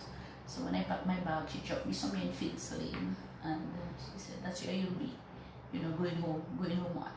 And that lady mentored me, she took care of me. I did not have to pay any money. And unlike what the experiences persons have that you cannot use the light, she would tell me get up and study. And very stern, very serious person. Very assertive, but very loving, and I think that was one of my first encounter of persons seeing your potential. And I think if she had not done that, I would have never been here where I am. And when I became a primary care nurse, I had two other good nursing supervisors. I had Nurse Marriott, Shirley Marriott, was like a mother to me. I really want to thank them. And Nurse Philip, this person's really shaped my whole thought about life. So while I had challenges moving from one stage to the other, I had good mentors. Now when I started moving on, when I became a primary care nurse, as I said, very very want to do all kind of things. So I tell my husband I'm going to do that course, I'm doing this thing with you. Sometimes not even having all the money, just making a decision, hitchhiking again, coming to UE to do my little diplomas, do everything I could get to do. And I just felt that if I could do something, I would invest in doing it. And what really motivated me is persons like that contributed to me, to my movement. When I got an opportunity to go to Japan to represent Dominica, I did well, and I was a young nurse, community health nurse, and I was allowed the opportunity. And I just felt that you do not really focus on negative things around you, but look at the 1-2 people. You don't need the whole world to be for you. You just need one person sometimes to just believe in you, and I felt I had that. And when I became a registered nurse and came back and went to study and became a community health nurse, there are some nurses that you maybe do not want to shout them out, but I must shout them out because they are my cheerleaders. And I'm saying that, and I'm very emotional. People like Donabelle Pierre, people like Adora Tuesday, Crystalline Thomas, this Brewster who is presently the community health nurse in Portsmouth, people like Nurse Wallace, they have retired, but those persons, they have been in my life, Claudia Francis, and they would just cheer me on. I have persons when I moved to the Ministry of Health, people like Mrs. Popo, people like Royet, you just knew that some things I was doing it because I was motivated by the kind of love and appreciation. And although they had not arrived to where I was, but they were pushing me and telling me they know I can do that. And I just felt so loved that I did not really have time to think on the negative aspects of life. People like my sister, she would, everything that I've done in my life, there's no time I can see that she was not in that picture. My husband, my husband would drive to any function, anything that I'm doing, he would go with me. I used to be at the health center as the SCHN. and my children would be at the back of the vehicle. But you know what I would have done? If I do not want to stay and trouble him taking care of the children, I would put them to do classes, pay somebody to give them classes while I'm at work late. 10 o'clock in the night, I'm still at the gardens working. To the point when I remember that the then PS, Mr. Layton, said no, he cannot have me staying here so late with 2 children in the vehicle. And he allowed me to live in one of the annexes in Warner. So I had a lot of positive energy, and inside of me, I knew that I wanted to do well. And when I moved on even to work, I had, unlike persons say they have problems, really, I had a good relationship with my boss, who was the Secretary General. I think I was very open. I could discuss anything with him. And when I was actually going to when I applied to do for that job, I wasn't afraid to tell him, neither the Prime Minister. That is the type of person I felt I needed to speak to persons who know better. And because I was not just thinking of leaving my job, I love my job, I love what I did, and I felt I wanted. So I remember speaking to the Prime Minister, and I told him that is what I was thinking to do, and he gave me some very good advice, and he told me that's okay. And I really want to thank him too, because I could have resigned, I could have been asked to resign the job, but he actually provided the opportunity for secondment. So I have not resigned my job, so I think this is something that I owe the country. I really want to thank him, and the Cabinet Secretary gave me all the support that I could get, and I had some of the permanent secretaries that I could have discussed with. I didn't see it anything to hide. I told my minister, I am that type of person, so even if I did not get it, it would not be life and death.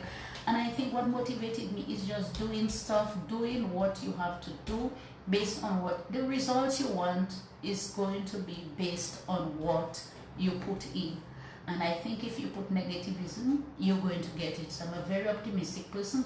I feel if something is not going right, let me see how I can fix it up. And then I think all different ministries where I've worked, I have had very good secretaries, very good persons up till now. When I come from people like I would have called a whole list of persons, and even if I did not mention them tonight, it's not because I do not, I agree that they have helped me. All of them motivated me and supported me and my movement.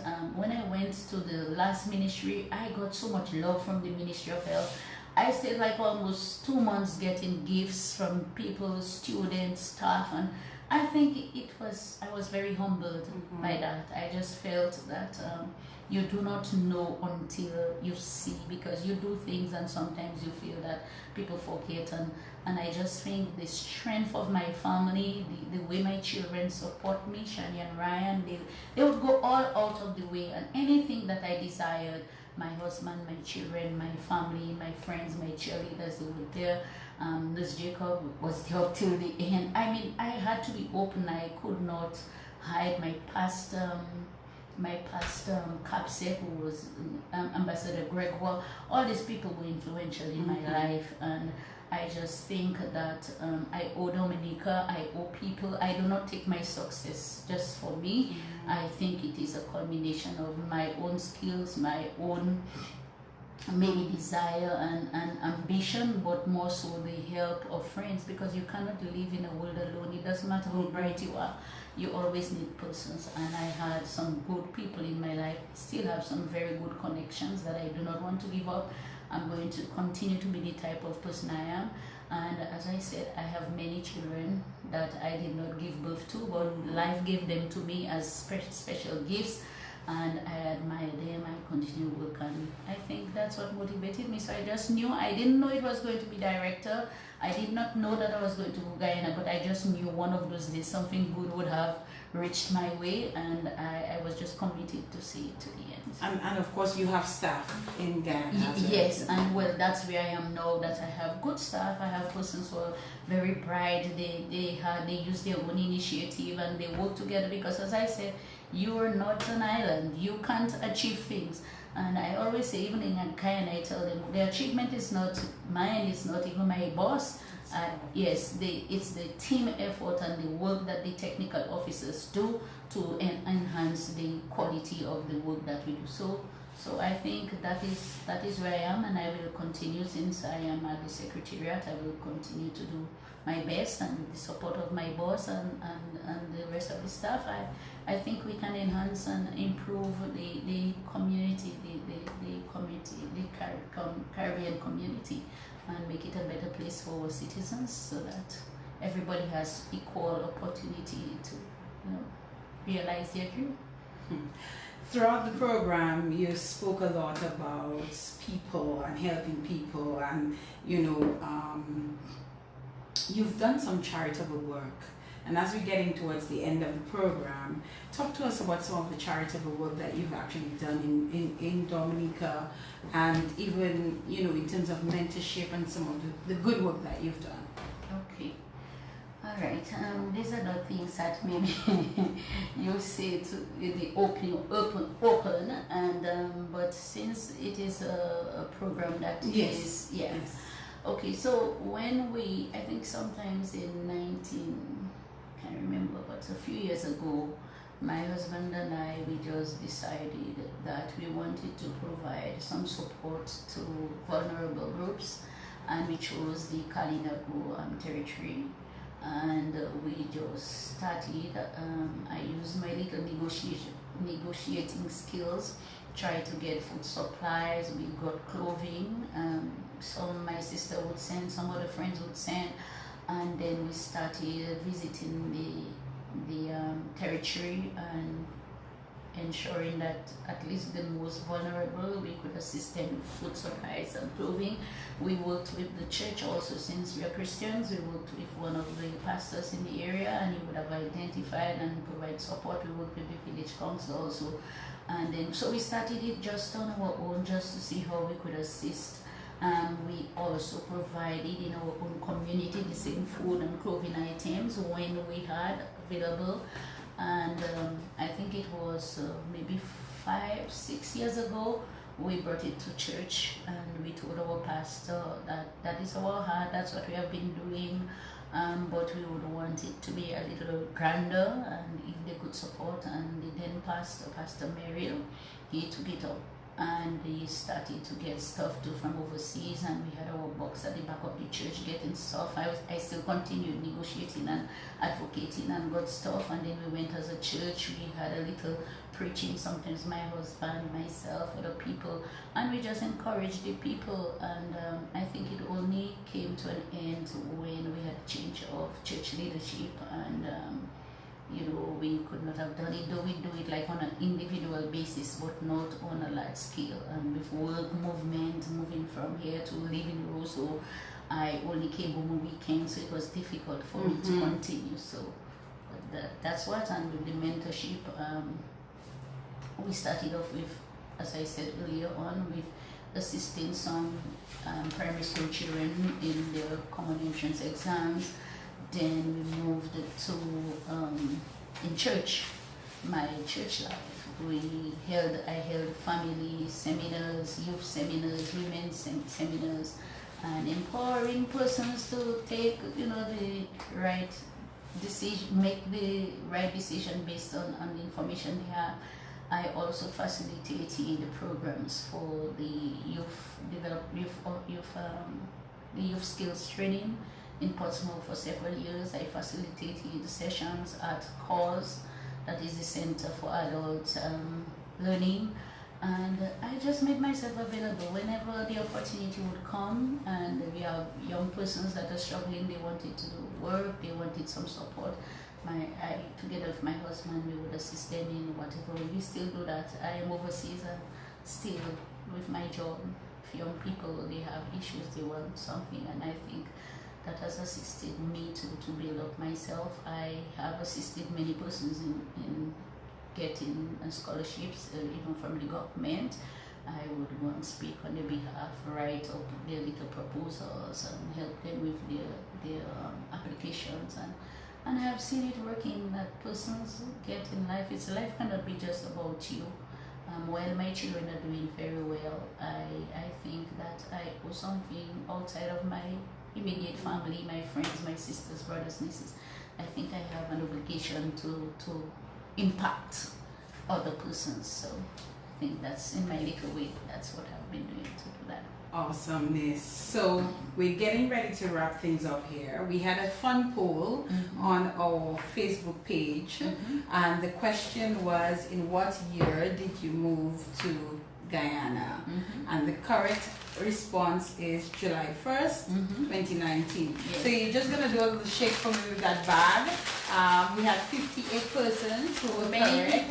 Many people knew. Yes. And they're going to the winner. We're going to pull one from the bag, and the winner is going to receive a bottle of Barefoot wine, compliment Josephine Gabriel and the Company Limited. So make sure you remember Barefoot wine from Josephine Gabriel and Company Limited. The next time you go to the supermarket and you're looking for a wine, pick up one from Josephine Gabriel and Company Limited. Who is our winner? Noreen L. Jose. No, Noreen. Noreen Joseph, congratulations. Noreen is going to have to tell me who to give that bottle of wine to, because my papa and Noreen is sit. Congratulations to you, Noreen. You've won yourself a bottle of wine. So look out for our future polls, for our fun polls in terms of our guests that we have. I mentioned Guyana being an island. It's just a slip of the tongue. It's a country. Yes, I know that for sure. So I think somebody gave me a mention there for that. So definitely. Oh my God, Nurse Roy. Wow, what an extremely inspiring, motivating, extraordinary guest you've been tonight on in the Spotlight Radio Show. I had no idea of your story. All I know is I wanted you on In the Spotlight, and now that I've heard your story, it's really just so fulfilling, and just hearing what you've done, the things you've done, the struggles you've been through, and not only that, your dedication and commitment to your job, especially as a nurse, is exceptional. I'm going to give you the opportunity to share your final comments with us as we wrap up. Okay, thank you very much. Let me first say that I'm very grateful that I had the opportunity to be your guest tonight, Ferdina. More than you wanted me, I think it was a good opportunity.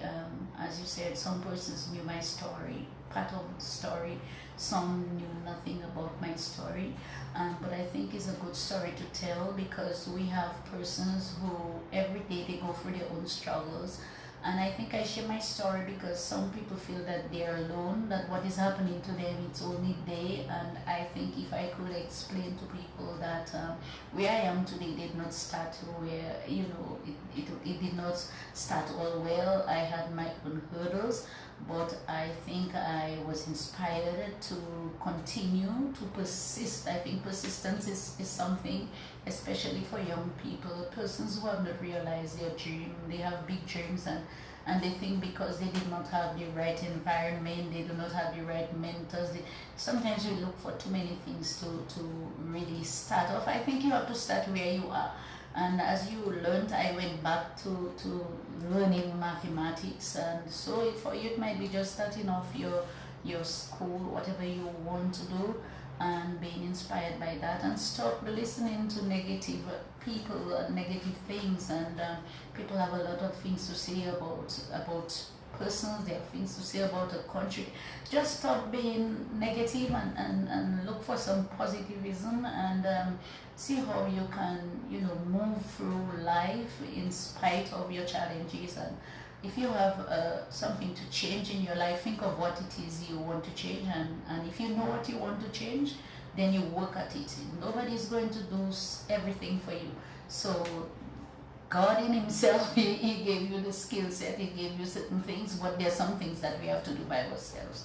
So I am very happy to have been here, and I hope that my story would inspire some of you, and those who have really made an effort to be part of this program. I really want to thank them. I want to thank my husband for driving me up here and being the wind beneath my wings, my children, my family, sisters, and all my good friends and mentors, and all those who have contributed to where I am today. I want to thank my staff in the Secretariat, my boss. I have a very good boss, very understanding and very supportive staff. I want to really work to thank them because they all contribute to who I am and where I'm going. God knows where He'll take me next, but I am very happy where He has taken me thus far. So thank be to God. Thank you so very much. It was indeed a pleasure. I'm sorry, I think I cannot forget my church. I mean, some of them are friends, but I think my pastor, my church is a very small church, but they have been very, very supportive, and they have been looking out for me. So I want to hail them up tonight if they are on my pastor and my family church. Okay, so guys, on that note, we have to wrap it up on the In the Spotlight radio show for tonight. Another program that I enjoyed hosting this guest, and I hope that you enjoyed as well, and that you learned and that you were inspired or motivated in one way or the other through her presence on the program tonight. It is 10:29. We wrap it up now until next week Monday. Thank you so much for tuning in to the program, whether via the radio airwaves or through the social media platforms. Thank you, everyone. Good night, and continue supporting me and the In the Spotlight radio show. Until next Monday, God willing. To In the Spotlight, we would love to hear from you. If you have suggestions of guests